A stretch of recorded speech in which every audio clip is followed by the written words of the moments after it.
kriteria persyaratan yang ketat. Adapun dalam kitab Al-Adabul Mufrad tidak demikian. Kelebihannya di mana? Kelebihannya banyak hadis-hadis sahih tentang adab yang tidak dicantumkan dalam Sahih Bukhari. Kalau Sahih Bukhari kriterianya ketat. Kalau di sini enggak terlalu. Mungkin level sahihnya masih di bawah. Sehingga dimasukkan dalam kitab Adabul Mufrad. Yang kedua, Adabul Mufrad banyak menyampaikan asar-asar dari sahabat. Asar-asar dari sahabat, nasihat-nasihat mulia dari mereka yang itu tidak didapatkan dalam Kitabul Adab dalam Sahih Al-Bukhari. Jadi kalau Sahih Bukhari kan kitabnya banyak, dari kitab Bada'il Wahyi, kitab iman, sampai kitab-kitab fikih, sampai terakhir kitab di ujung-ujung ada kitab tauhid disebut dengan Sahih Al-Bukhari. Di antara kitab-kitab tersebut ada Kitabul Adab, Kitabul Adab ya. Kalau ini khusus Adabul Mufrad, kitab tersendiri, bukan bagian dari Sahih Bukhari, dan persyaratannya kriteria tidak seketat seperti dalam Sahih Bukhari. Kita lanjutkan babus syuh, bab tentang pelit ya. Sudah kita jelaskan asyuh yaitu pelit yang derajatnya lebih tinggi daripada al-bukhl.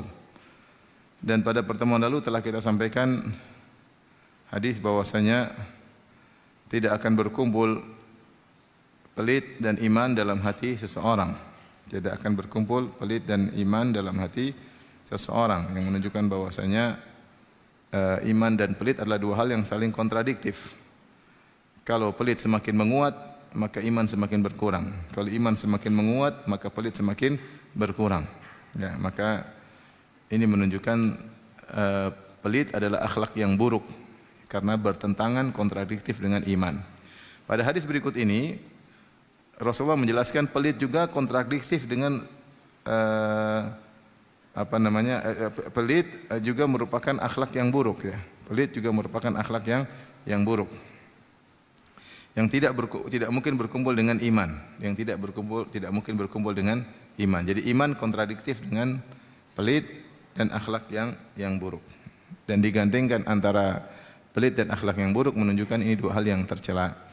Al-Imam Al-Bukhari berkata, qala haddatsana Muslim qala haddatsana Sadaqah bin Musa qala Abu Al-Mughirah As-Sulami qala haddatsana Malik bin Dinar an Abdullah bin Ghalib huwa Al-Huddani an Abi Sa'id Al-Khudri, dari Abu Sa'id Al-Khudri radhiyallahu anhu an Nabi sallallahu alaihi wasallam qala, Nabi sallallahu alaihi wasallam bersabda, khislatani la yajtami'ani fi mu'min, dua perangai yang tidak akan berkumpul dalam seorang mukmin, al-bukhlu wa su'ul khuluq, yaitu pelit dan akhlak yang mulia. Pelit dan akhlak yang mulia. Pelit sudah kita jelaskan, orang yang pelit berkontradiksi dengan iman karena orang yang pelit tidak membenarkan janji-janji Allah Subhanahu wa taala. Allah telah menjanjikan orang yang sedekah akan dapat begini, gitu keuntungan duniawi, ketentraman hidup di dunia dan juga di alam barzah, apalagi di akhirat kelak. Kalau dia beriman harusnya dia membenarkan itu semua dan dia menghilangkan pelit dalam dirinya. Tapi kalau ternyata dia pelit, berarti keimanannya terhadap janji-janji Allah dipertanyakan. Makanya Rasulullah SAW berkata, was-sadaqatu burhan, sedekah itu bukti keimanan seseorang. Demikian juga di antara kontradiktif adalah su'ul khuluq, akhlak yang mulia kontradiktif dengan iman. Seorang yang beriman seharusnya dia menyempurnakan akhlak mulianya. Apalagi Rasulullah SAW mengatakan, akmalul mu'minina imanan ahsanuhum khuluqa. Orang yang paling sempurna imannya di antara kaum mukminin adalah yang paling baik akhlaknya. Yang paling baik akhlaknya. Semakin seorang bisa menjaga akhlaknya dalam bermuamalah kepada orang lain, menunjukkan imannya semakin tinggi. Dan di sini juga sudah kita sebutkan tadi, Rasulullah menggandengkan antara bukhl dengan su'ul khuluq. Ya. Bukhl dengan su'ul khuluq. Yang kita tahu pelit itu adalah bagian dari pelit adalah bagian daripada akhlak yang buruk. Namun ketika disendirikan, disebut secara disendirikan menunjukkan ini akhlak yang buruk yang spesial, yaitu sangat jelek. Akhlak buruk yang spesial diantaranya pelit ya. Menjengkelkan kalau punya teman pelit ya, menjengkelkan. Ini murah senyum tapi pas ajak makan-makan, aduh dompet saya ketinggalan. Nah, kita yang disuruh bayar lagi. Repot ya. Dia jemput kita naik mobil, ayo bareng saya aja. Dijemput, begitu pom bensin, bayar bareng-bareng. Ini kan bareng-bareng, jadi bensinnya bayar apa? Barang-barang. Kalau tahu saya mending naik angkot gitu. Maksudnya ada orang seperti itu, ada. Apakah ada? Ada. Saya bicara kenyataan ya, saya bukan apa, bukan ngarang, ini kenyataan. Oleh karenanya orang yang pelit itu membuat orang sekitarnya menderita. Temannya menderita, apalagi istrinya sangat apa? Menderita, anak-anaknya menderita, orang tuanya menderita. Semua dia keluarkan dengan sangat-sangat perhitungan. Sangat-sangat perhitungan. Sehingga yang dia perhatikan selalu adalah duit. Cepat emosi, ada sedikit rusak marah-marah, ada yang piring pecah ngamuk luar biasa. Karena menurut dia piring itu mahal sekali. Jadi ngamuk luar biasa. Ngamuk bukan karena apa, tapi karena ada hartanya yang hilang meskipun sedikit membuat dia tidak bisa menerima.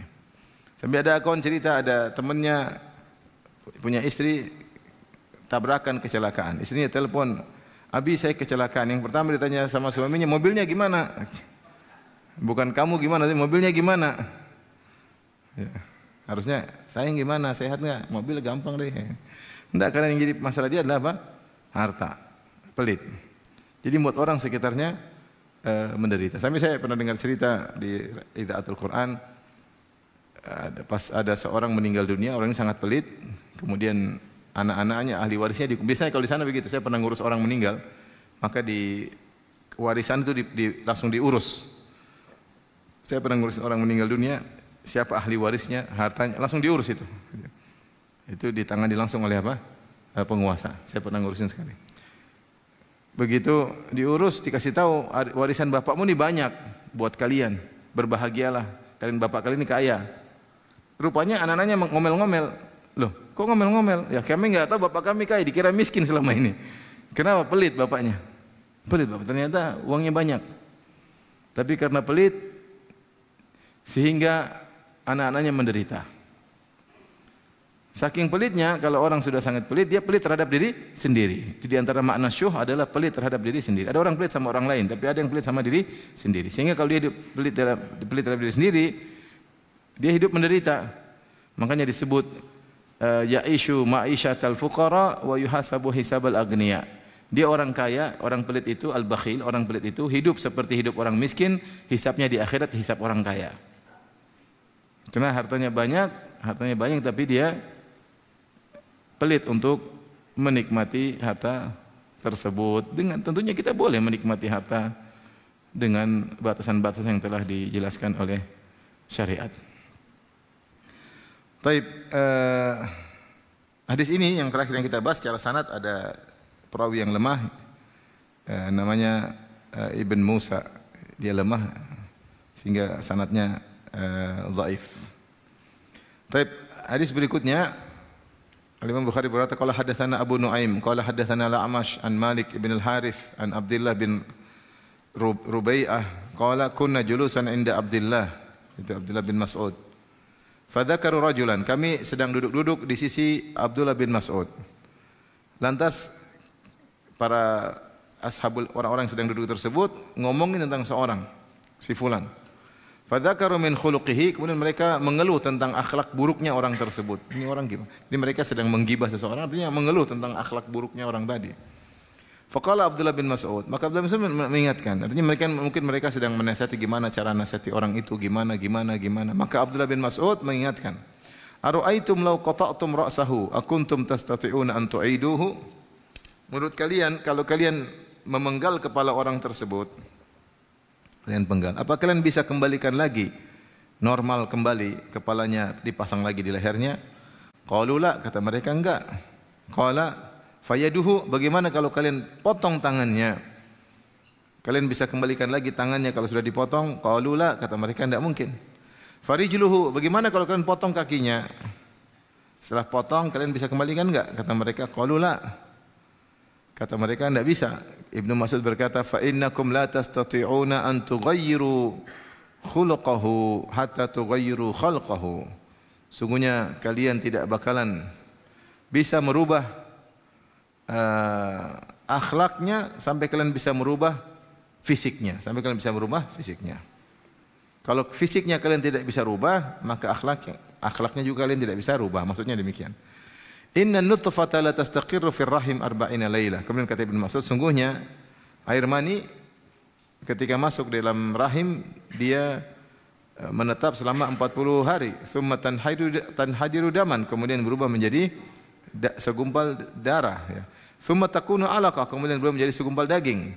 Tsumma takunu mudghah ya. Jadi jadi segumpal daging, mudghah seukuran kecil.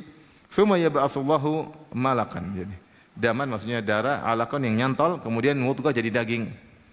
Kemudian Allah mengirim malaikat, fayaktubu, malaikat tersebut dikirim kemudian mencatat rizqahu, rizkinya dicatat, wa khuluquhu, akhlaknya dicatat, wa syaqiyan aw sa'idan, masuk neraka atau masuk surga. Hadis ini atau asar, bukan hadis tapi asar dari Abdullah bin Mas'ud ya.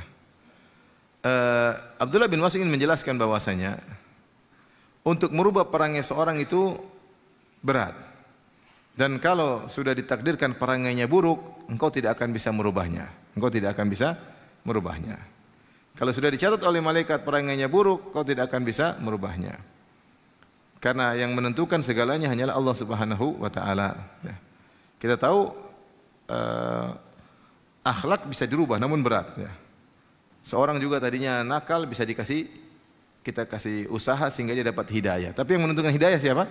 Allah Subhanahu wa taala.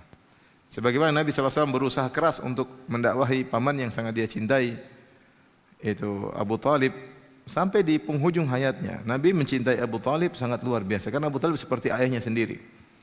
Karena Abu Talib adalah pamannya Nabi dan dia saudara kandung dengan bapaknya Nabi. Nabi tidak pernah melihat bapaknya. Namun dia melihat ada sosok yang berperan seperti ayahnya, yaitu Abu Talib. Dan Abu Talib lebih sayang kepada Nabi daripada anak-anaknya sendiri.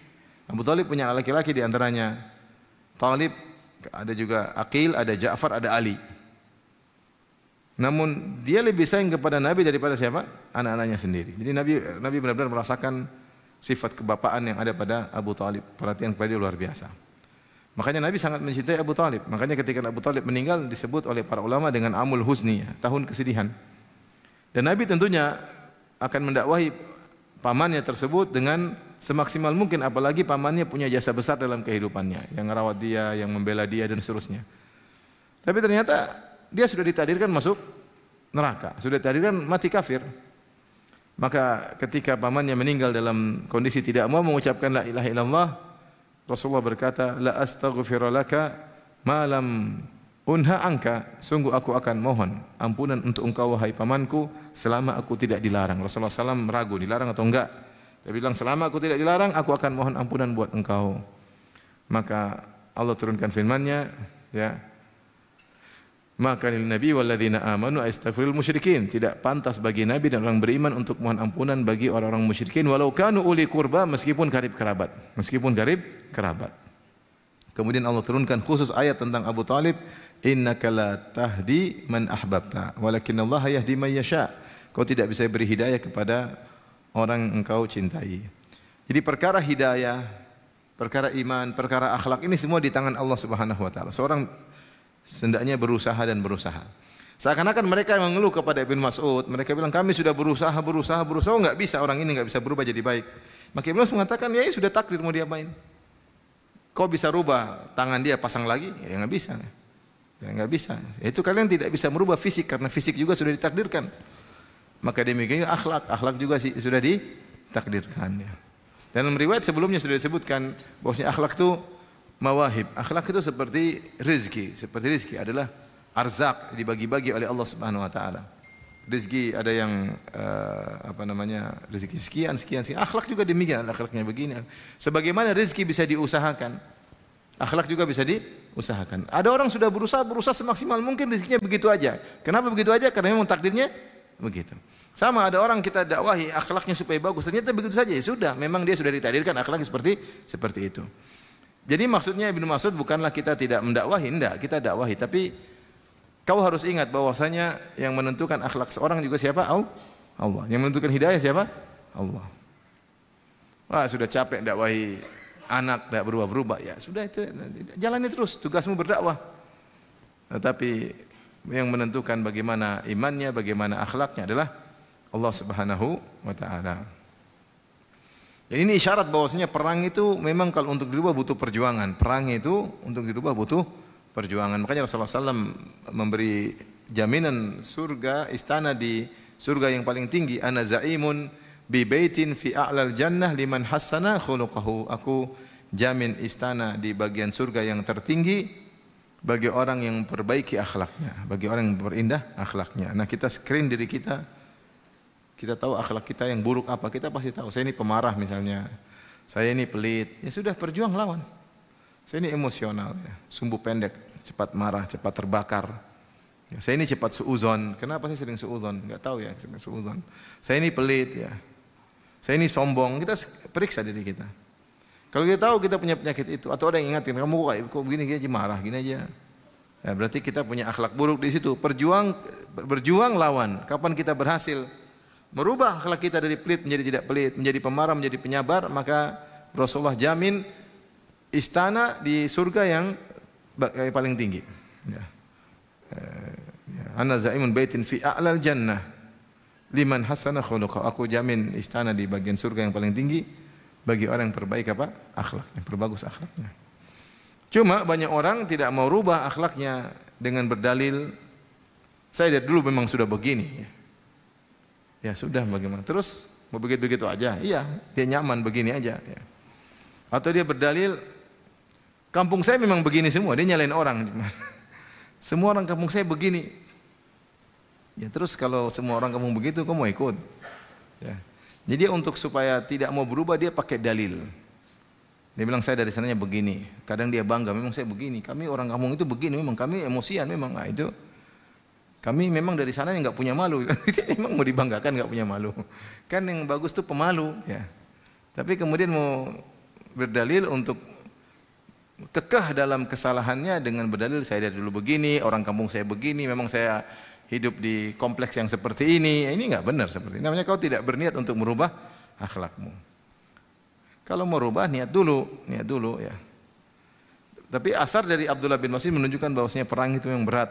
Kalau Allah tidak takdirkan untuk berubah, tidak bakalan berubah. Karena di antara yang dicatat oleh malaikat adalah akhlak seseorang. Malaikat dicatat dalam takdir adalah akhlak seseorang.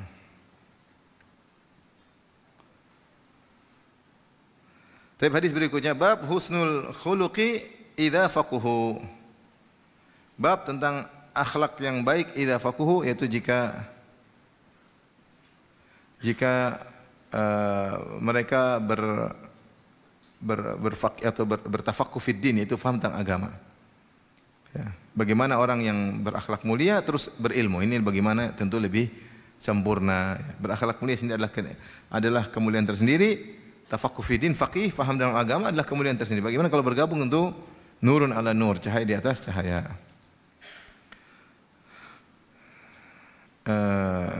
Maksud dari tafaqquh fid din, faqih, yaitu faham dalam ilmu agama, baik dalam akidah maupun dalam fikih keseharian. Makanya para ulama menamakan akidah dengan al-fiqhul akbar. Al-fiqhul akbar itu fikih besar. Karena berbicara tentang akidah, tentang keyakinan, tentang rukun iman. Dan di antara amalan teragung adalah amalan hati, amalan iman. Amalan iman tentang hari akhirat, iman tentang Allah, tentang para rasul, tentang kitab-kitab suci, tentang takdir. Maka ini fikih yang luar biasa. Maka seorang menyisihkan waktu untuk belajar fikih iman yang disebut dengan al-fiqhul akbar, fikih akbar.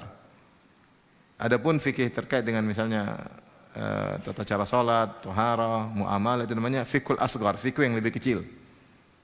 Karena fikih terkait dengan iman kepada Allah, kepada hari akhir lebih urgent bagi seseorang. Tanpa semuanya penting, tapi ada yang lebih urgent, prioritas yang paling utama adalah iman kepada iman terhadap rukun iman.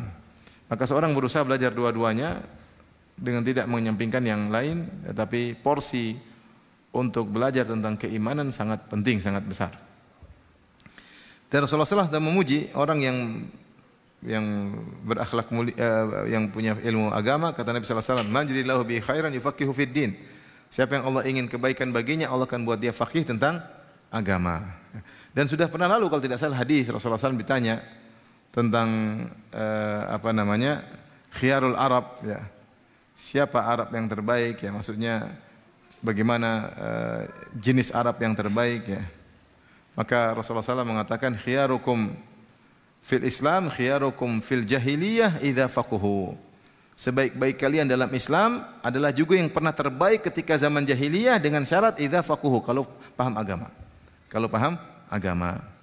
Seakan-akan Nabi mengatakan nasab tidak bermanfaat, kebaikan tidak bermanfaat kalau tidak faqih tentang agama.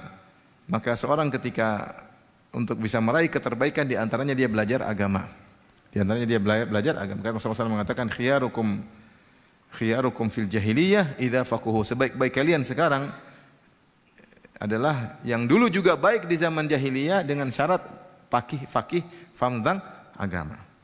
Kita tahu sebelum datang Islam orang jahiliyah macam-macam mereka modelnya. Hampir sahabat mengatakan tas'aluna an ma'adinil Arab, kalian bertanya tentang itu kabilah-kabilah Arab. Karena kabilah berbeda-beda, bertingkat-tingkat. Ya, ada yang kabilah top terkenal dengan kemuliaan, ada yang levelnya di bawah, ada yang nasabnya terkenal tinggi. Ini Rasulullah mengatakan yang terbaik di zaman jahiliyah juga akan jadi terbaik sekarang dengan syarat idza faquhu, kalau faham tentang agama. Kalau bahlul ya percuma. Enggak ngerti ya tidak bermanfaat ya.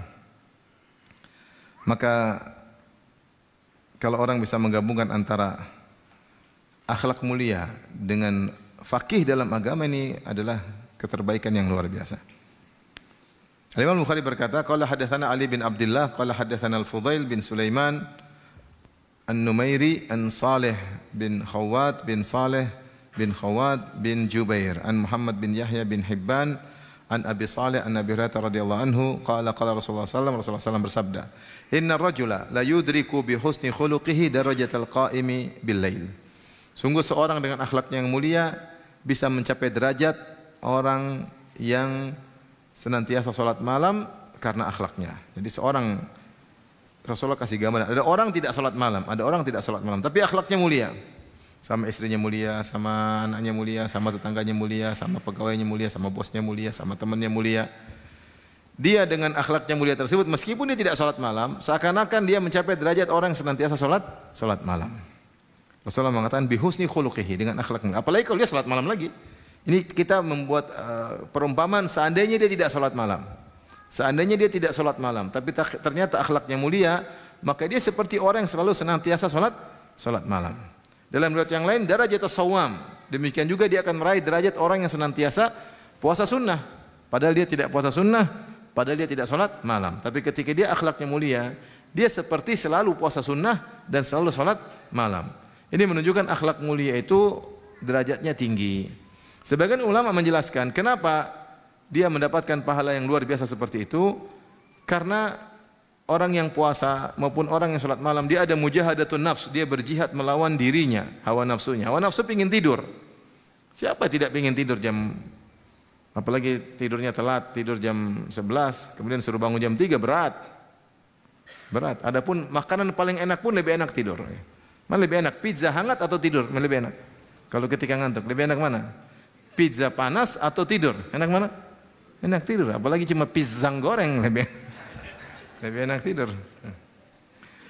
Paling enak tidur, paling enak tidur. Kalau lagi ngantuk paling enak apa? Tidur. Ngalahin semuanya. Sementara itu lagi di penuh-penuh kelezatan, kita disuruh bangun. Wah, itu berat, perlu perjuangan luar biasa. Perlu ingat hari akhirat. Perlu ingat dosa-dosa kita banyak, perlu ingat masalah kita banyak. Kita harus meminta kepada Allah yang mengatur segalanya. Maka ketika itu seorang bermujahadah melawan dirinya untuk bisa salat malam. Sama untuk puasa juga tidak mudah. Puasa Senin Kemis. Beda orang puasa tidak punya duit, wajar. Puasa kenapa? Hemat. Tapi kalau dia punya duit, dia beli apa saja bisa. Beli apa saja bisa. Kemudian dia tahan-tahan makan. Istrinya banyak, mau datang yang ini bisa. Terus dia enggak mau, karena dia harus apa? Puasa. Oh, itu luar biasa. Perjuangan. Menahan hawa nafsunya untuk mendatangi wanita, menahan hawa nafsunya untuk makan, padahal dia bisa beli apa saja dan dia suka, orang yang suka makan. Untuk bisa puasa, berat perjuangan. Nah, ini dua amal yang luar biasa. Melawan hawa nafsu untuk bisa bangun malam, melawan hawa nafsu untuk bisa puasa. Ternyata ini derajat bisa diraih dengan akhlak yang mulia. Kata para ulama, kenapa? Karena orang berakhlak mulia juga menahan hawa nafsu untuk bisa bermuamalah dengan berbagai macam model manusia. Dalam kehidupannya keseharian, ada model ketemu orang suka marah-marah, ketemu orang yang begini, ketemu orang tukang tipu, ketemu macam model manusia ketemu. Kalau dia bisa mengontrol dirinya, bermujahadah melawan dirinya menghadapi berbagai macam model manusia, luar biasa, mujahadahnya luar biasa karena terus menerus. Dia bisa mengontrol dirinya ketika menghadapi anaknya yang modelnya macam-macam. Dia bisa mengontrol dirinya, bisa mengontrol istrinya seperti ini, mengontrol dirinya kita berhadapan dengan anak buahnya. Dia bisa mengontrol dirinya, maka ini luar biasa. Sama seperti orang yang bermujahadah, salat malam dan puasa. Oleh karenanya dengan perjuangan dia mengontrol dirinya berhadapan dengan berbagai macam perilaku manusia, maka dia pahalanya seperti orang yang berjuang untuk bisa bangun malam dan senantiasa salat malam dan senantiasa puasa sunnah. Ini dalil yang menunjukkan bahwasanya akhlak mulia itu pahalanya besar. Akhlak mulia itu pahalanya besar. Sampai Rasulullah bersabda, "Inna khiyarakum ahsanukum akhlaqa." Sungguhnya sebaik-baik kalian adalah yang paling baik akhlaknya. Ketika istri-istri sahabat protes karena ada sebagian suami mereka yang mukul mereka, lapor kepada Nabi. Boleh enggak mukul istri Bapak-bapak? Kok ragu-ragu? Boleh enggak mukul istri? Boleh. Dengan syarat tentunya ya. Dengan syarat yaitu setelah melewati tahapan-tahapan itu pun pukulnya darban ghairu mubarrih, pukulnya mendidik bukan balas dendam ya. Dan untuk mendidik bukan untuk mematahkan tulang, apalagi menanggalkan gigi, enggak boleh mukul di wajah, enggak boleh dipukul di bagian-bagian sensitif ya. Enggak boleh. Dan itu pun darban ghairu mubarrih, pukul yang tidak memberi bekas. Itu tahapan terakhir. Itu pun kata Nabi ketika sebagian sahabiat lapor bahwa suami mereka ada yang mukul, maka Nabi mengatakan khiyarukum la yadrib. Sebaik-baik kalian tidak mukul istrinya. Subhanallah. Padahal boleh. Tapi untuk tidak mukul istri itu butuh perjuangan. Gemes. Udah dibelikan ini, udah dibikin gemuk, udah dibelikan mobil, dibelikan ini masih ngomel mulu. Pengen tapi nggak jadi, tahan dirinya. Sebaik-baik kalian adalah yang tidak memukul. Saya punya kawan, dia istrinya ngomel mulu ya. Dan dia dulu jago berkelahi ya. Istrinya ngomel, dia dipukul, dia tahan. Sampai akhirnya dia kesakitan, istrinya mukul, dia refleks, pingsan langsung. Dia refleks. Dia bilang, saya tidak niat pukul, tapi refleks ketika saya kesakitan, saya refleks mukul langsung pingsan. Makanya jangan pukul saya, nanti saya refleks, bukan mau mukul tapi refleks mukul. Enggak, itu mukul beneran itu. Tapi saya punya kawan satu lagi, subhanallah. Dia juara tarung bebas, juara dia. Tarung bebas. Suatu saat istrinya marah. Istrinya datang sama dia, kemudian bawa pedang. Hantamin dia. Alhamdulillah bukan pakai pedangnya, pakai sarung pedangnya. Tapi dia tidak melawan sama sekali. Luar biasa, dia bisa nahan diri. Ini kalau mau raih keterbaik, dia mau balas bisa aja. Dia juara tarung bebas.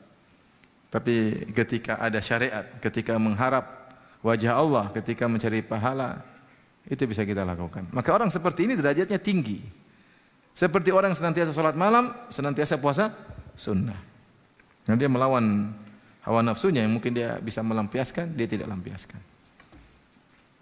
Maka jangan kita sangka bahwasanya cuma baca Quran dapat pahala, cuma salat malam, berakhlak mulia juga berpahala di sisi Allah Subhanahu wa taala.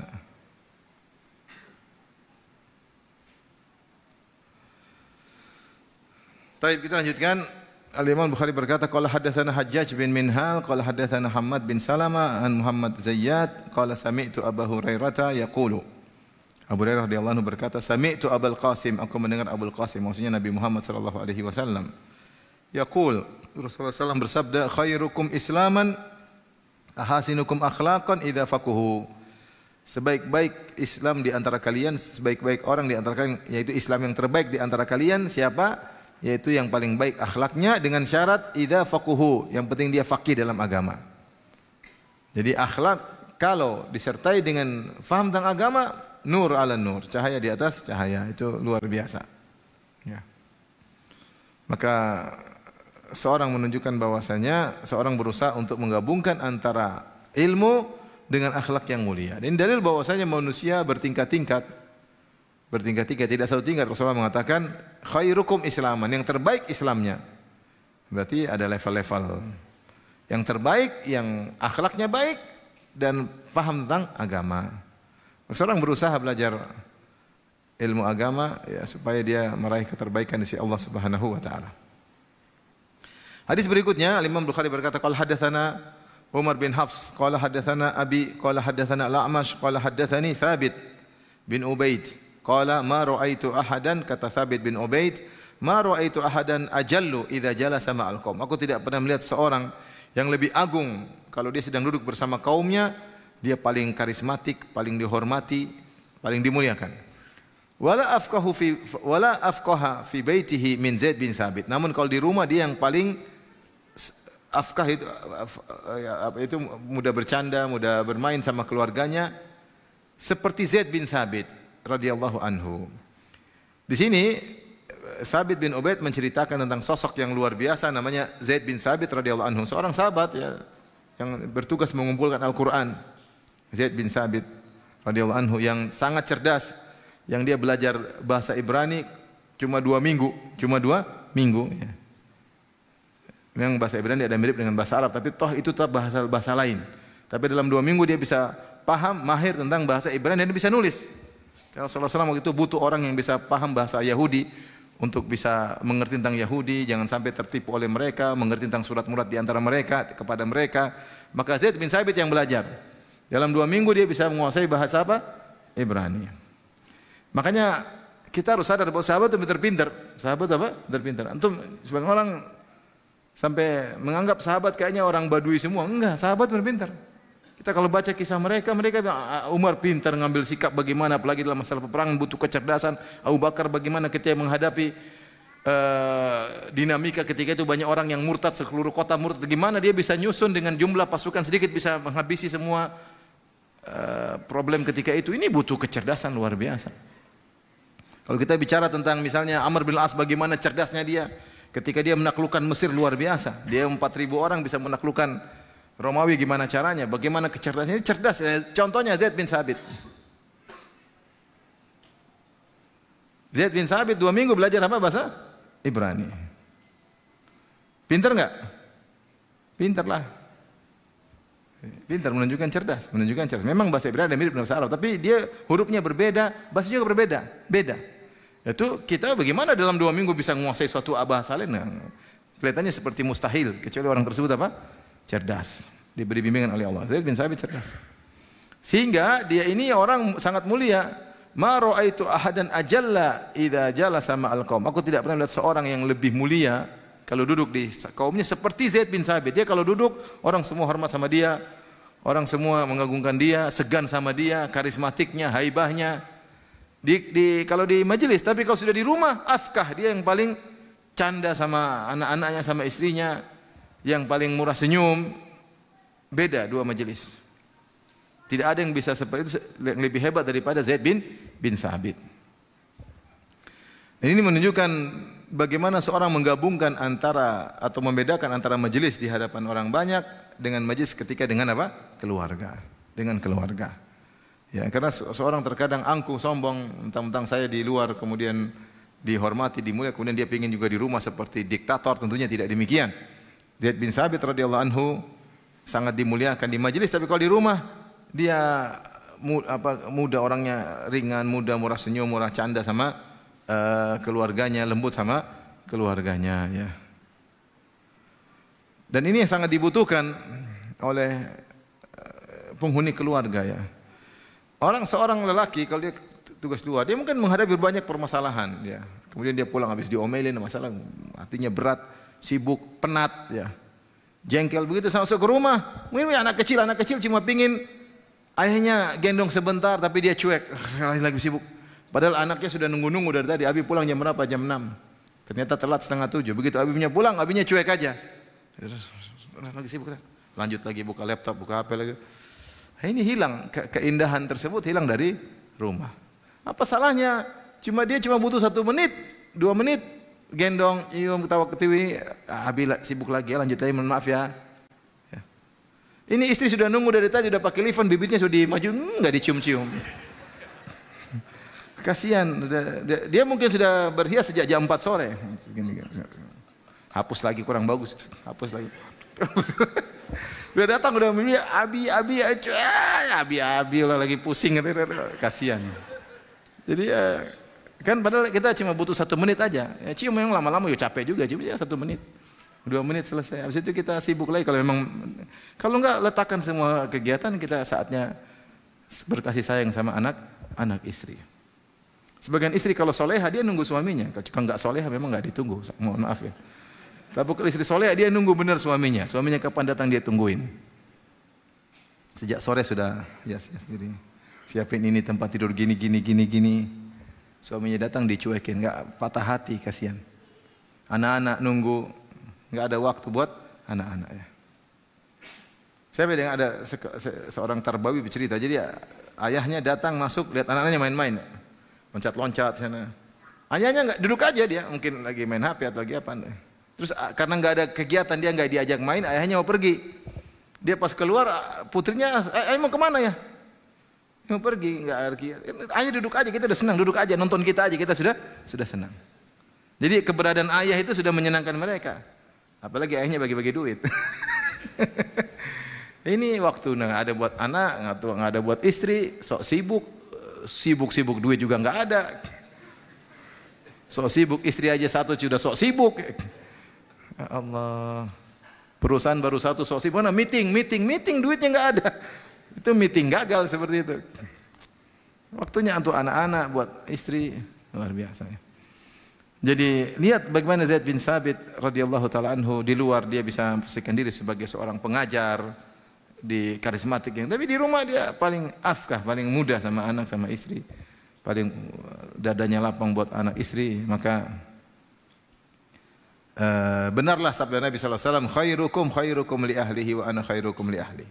Sebaik-baik kalian adalah yang terbaik bagi istrinya dan aku adalah suami yang terbaik. Seorang berusaha merubah sikapnya. Sampai saya sering dengar cerita ada 4 orang mereka kerja di kantor. Di antara 4 orang tersebut 1 orang akhlaknya sangat mulia, selalu dipuji oleh teman-temannya yang 3. Teman-temannya yang 3 ini kalau pulang ke rumah cerita sampai istri-istrinya, ada kawan satu di kantor luar biasa akhlaknya baik, dipuji terus. Bertahun-tahun mereka kerja seperti itu. Sampai akhirnya mereka selalu muji si fulan ini akhlaknya mulia. Akhirnya mereka bikin acara pertemuan keluarga orang-orang kantor, ibu-ibu kumpul ibu-ibu, bapak-bapak. Ketika ibu-ibu ngumpul dengan ibu-ibu, istri dari 3 orang ini, kau istrinya ini ya? Masya Allah suamimu luar biasa akhlaknya begini. Ini perempuan kaget, masa sih? Ternyata dia kacau di rumah. Di luar bersahaja, ya. Di dalam rumah bajingan. Sebagian orang kasihan istri, ya. Kasihan istri. Kita akan diminta pertanggungjawaban oleh Allah, ya, sikap kita terhadap anak istri kita. Ya. Anak istri punya hak untuk kita sayang. Tapi kita lanjutkan. Al-Imam Bukhari berkata, haddatsana Sadaqah qala akhbarana Yazid bin Harun an Muhammad bin Ishaq an Dawud bin Husain an Ikrimah an Ibni Abbas radhiyallahu anhuma. Dari Ibnu Abbas beliau berkata, su'ilan Nabi sallallahu alaihi wasallam ayyul adyani ahabbu ila Allah azza wa jalla. Agama apa yang paling dicintai oleh Allah? Itu sikap beragama bagaimana yang terbaik? Kata Nabi sallallahu alaihi wasallam, al-hanifiyatu samhah. Al-hanifiyah samhah itu menggabungkan 2 hal. Al-hanifiyah terkait dengan tauhid, bahwasanya hanif maksudnya condong kepada tauhid, jauh dari syirik. Namanya hanif. Dan itu sifat agama Nabi Ibrahim. Hanifah muslimah. Hanif maksudnya adalah condong. Jadi hanif itu bukan maknanya lurus, tapi condong kepada tauhid dan menjauh dari kesyirikan. Itu namanya hanif. Jadi hanif itu bukan, makanya disebut lelaki rajulun ahnaf, itu kalau kakinya miring. Entah kaki X saling menjauh di antaranya, disebut ahnaf. Itu ada cacat di kakinya, ahnaf. Jadi hanif itu bukan maknanya lurus, tapi miring kepada kebaikan, jauh dari keburukan. Maka seorang kalau disebut hanif, dia benar-benar condong kepada tauhid dan semua yang ada cipratan-cipratan syirik dia menjauh sama sekali. Tidak mau spekulasi dalam agama, yang semua yang bisa menimbulkan kesyirikan dia tutup. Yang bisa menjerumuskan dalam kesyirikan dia jauhi sejauh-jauhnya. Itu adalah hanifiyah. Hanifiyah. Samhah yaitu mudah, tidak samhah itu orang mudah memaafkan, gampangan, ya, tidak kaku, tidak keras, samhah. Makanya Rasulullah SAW ketika hari Id, Rasulullah SAW membiarkan orang-orang Habasyah untuk bermain-main perang-perangan, latihan perang dalam Masjid Nabawi. Kemudian Rasulullah SAW panggil Aisyah untuk nonton. Rasulullah berkata dalam hadisnya, "Lita'lamal yahudu anna fi dinina fushah." Agar orang-orang Yahudi tahu bahwasanya dalam agama kita ada kelapangan. Kelapangan, tidak kaku, tidak keras, orang mudah maafkan. Samaha, sama itu orang lapang dada mudah memaafkan. Jadi dalam hadis Rasulullah SAW mengatakan, rahimallahu ra'an samhan idza ba'a, samhan idza syara, samhan idza iktada. Semoga Allah merahmati seorang yang lapang dada ketika membeli, murah hati ketika menjual, murah hati ketika membayar hutang. Maksudnya apa? Kalau dia jual, ya ada orang tawar dan dia sudah dapat untung, dia lepas, dia tidak susah-susah. Misalnya dia beli HP harganya 700.000, kemudian dia mau jual 1 juta, untung 300.000. Ada yang tawar, bagaimana kalau 800? Ambil, silakan. Itu namanya samhan idza ba'a, mudah untuk menjual. Ada yang enggak. 1 juta. 50.000 pun saya enggak turun. 1 rupiah pun enggak akan turun. 1 juta, 0,00. Enggak ada 990.000 enggak ada. Kalau enggak mau enggak usah. Wih, itu kenceng ketika jualan. Seperti itu. Ya, seorang jangan demikian. Ya. Orang lapang dada, dapat untung, alhamdulillah. Kasih untung yang lain, jual aja. Mudah. Dia dapat untung, dia tidak rugi. Alhamdulillah dia sudah perkirakan ini bisa kembali modal, bisa untuk gaji pegawai, saya dapat untung, udah nanti yang lain lagi jual lagi. Dia tidak kaku ketika menjual. Sama ketika membeli. Membeli juga samhan, yaitu lapang dada. Ada orang jual berapa harganya? 100.000. Ya dia tawar 90.000 ya. 80.000 ya. Dia tawar bukan. Ini berapa? 100.000. 30.000 ya. Uduh. Yang jual kaget. Berapa? 30.000. Sampai ada kawan, dia bilang, kau enggak, saya yang tawar, kau enggak tahu. Sudah, tenang aja, saya yang tawar. 100.000, 30.000. Kalau kita enggak tega nomor segitu. 100.000 dia 80.000 lah ya. Masuk akal 80.000 udah. Enggak, kau enggak bisa tawar. Sudah, duduk aja kau. Saya yang tawar. 30.000. Ya enggak bisa no Pak, ini untungnya enggak 30.000. Enggak bisa Pak, modalnya enggak segitu, 30.000. Enggak bisa Pak. 30.000. Enggak bisa Pak. Dia enggak mau pindah juga, situ aja terus. Repot. Mungkin dia jengkel, udah yang ambil 30.000, enggak, gratis ambil aja. Jengkel ya. Jadi kalau kita beli juga jangan terlalu, ya orang juga jualan cari untung bukan cari rugi. Ini kasih untung sama dia lah ya. Kasih untung, beli aja. Ini sudah ada musim hujan, orang jual es enggak laku, ditawar lagi. Udah dari tadi dia muter-muter, tung enggak ada yang beli, mumpung enggak ada yang beli ditawar dia. Kasihan. Jadi belanja juga jangan apa ya, antum niatkan nguntungin orang, apa susahnya? Apalagi sama muslim. Dia beli aja, enggak terlalu tawar boleh, bukannya kita enggak tahu, dia juga enggak bodoh juga, cuma jangan terlalu ketat. Bayar aja, jangan beli aja, santai aja. Ya sudah, enggak apa-apa, sama cuma cari untung dia. Memang kita aja yang bahagia, dia juga pengin bahagia ya. Samhan idza qtada, murah hati ketika misalnya bayar hutang. Ini bayar hutang juga kadang-kadang dikasih tambahan di akhir, boleh.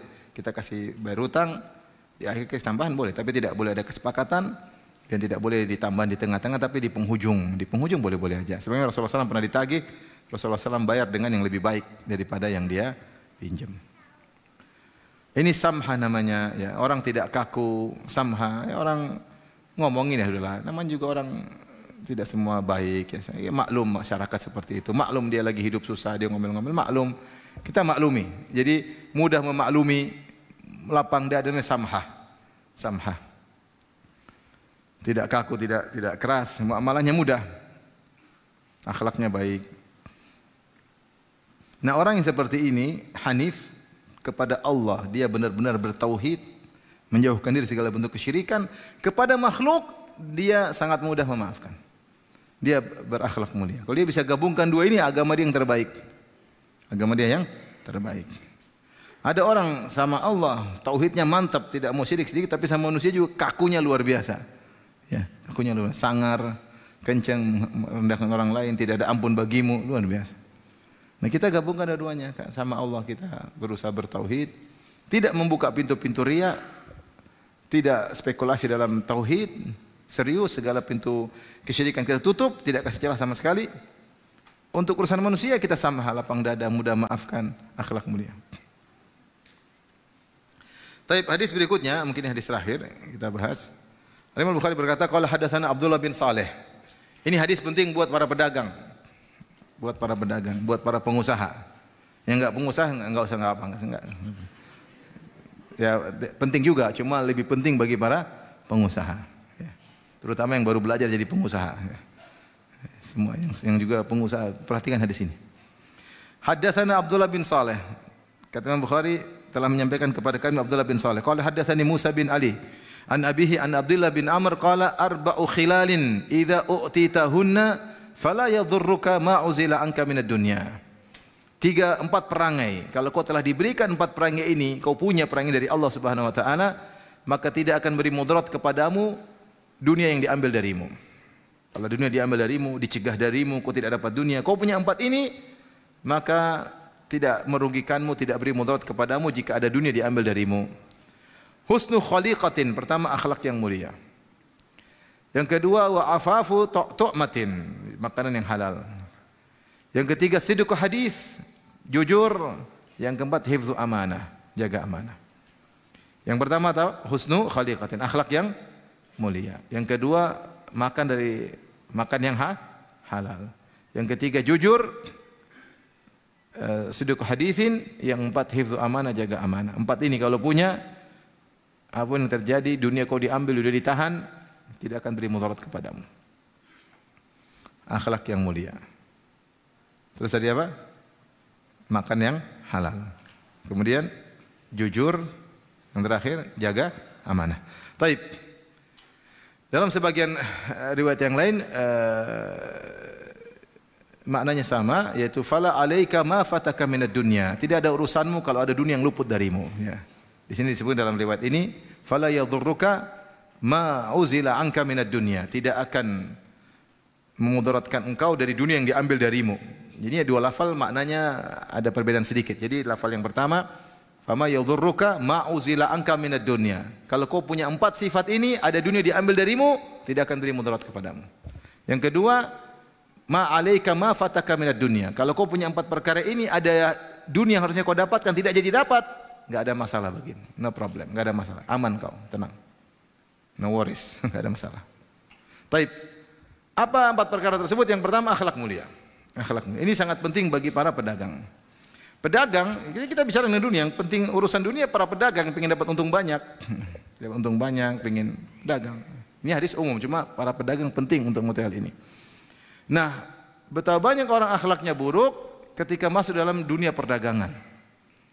Kenapa dia masuk dalam misalnya perdagangan, kemudian orang culas, orang ini, dia terbawa, dia ikut culas, dia ikut kata-kata kotor, dia ikut suka maki-maki, karena dia dapat misalnya di sebagian tempat di pasar seperti itu, orang suka maki-maki, angkat suara, menghina orang lain, menjelek-jelekan, dan macam-macam, dia terbawa.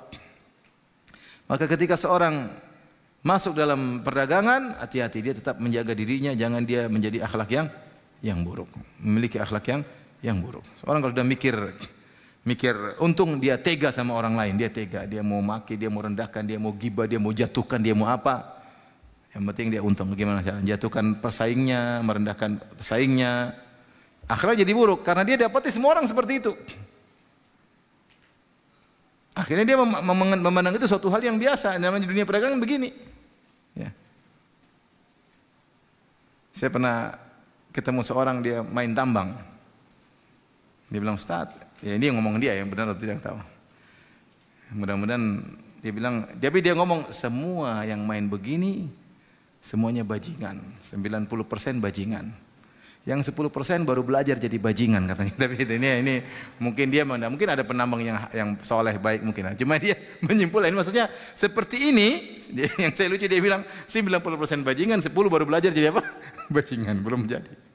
Mau saya ini contoh, bisa dia masuk dalam dunia bisnis, dia mendapati orang tidak ada yang jujur, yang culas, yang ini macam-macam, sehingga dia terbawa, akhlaknya jadi buruk.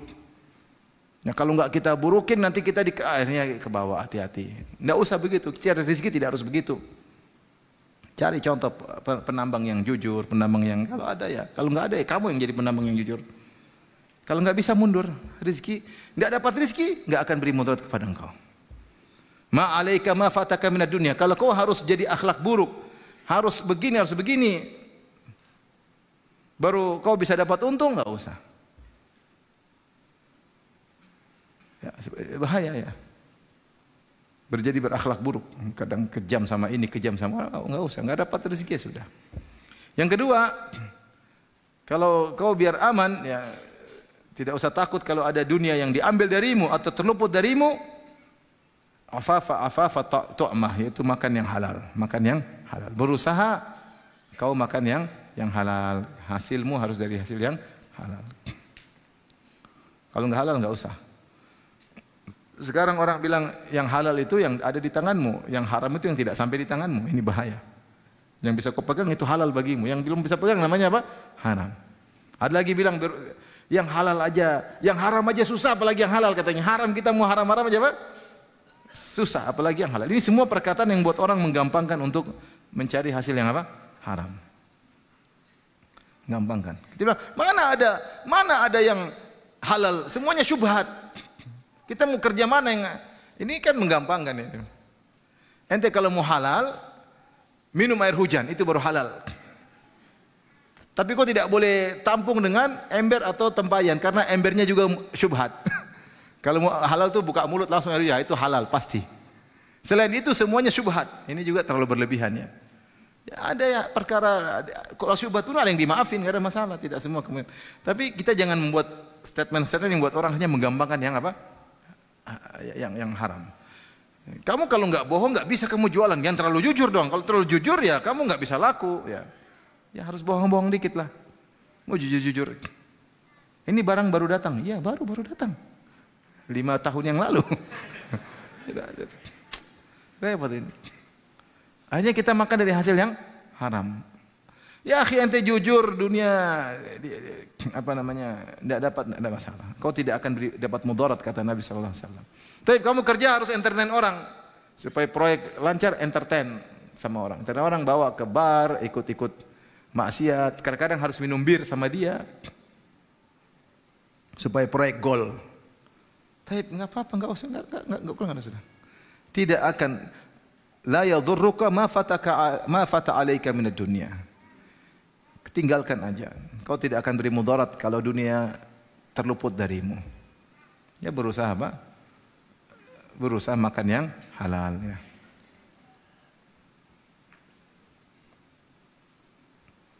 Maka untuk mengetahui makan halal harus belajar mana yang halal, mana yang haram. Kalau sudah ragu biasanya itu tanda itu ada haram tuh. Ini kok begini ya? Kok enggak sesuai dengan aturan? Kok aneh-aneh ya? Kok begini ya, kok begini ya, kok begini, kok ada yang perlu disembunyikan? Nah ini tanda ini apa? Haram. Udah berhenti. Nggak perlu gitu-gitu. Yakinlah bahwasanya rezeki sudah tercatat. Ini kaidah dalam kehidupan. Kau dengan cara halal, dengan cara haram rezekimu sama. Demi Allah sama.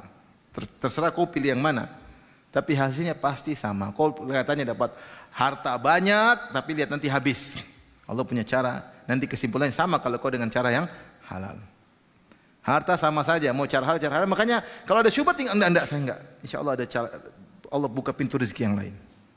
Tapi kalau kau masuk, kau berusaha dapat. Sama aja seandainya kau ikut cara halal juga akan sama, tidak akan beda. Mungkin kelihatannya banyak sini sedikit, tapi nanti kesimpulannya juga banyak. Yang sama dengan kau tempuh dengan cara halal. Bedanya kalau ini bikin kau masuk neraka, dengan cara halal kau masuk surga. Jadi ikhwan tidak usah ragu kalau itu syubhat, tinggalkan. Tinggalkan. Ya usah ragu-ragu. Kalau halal bismillah.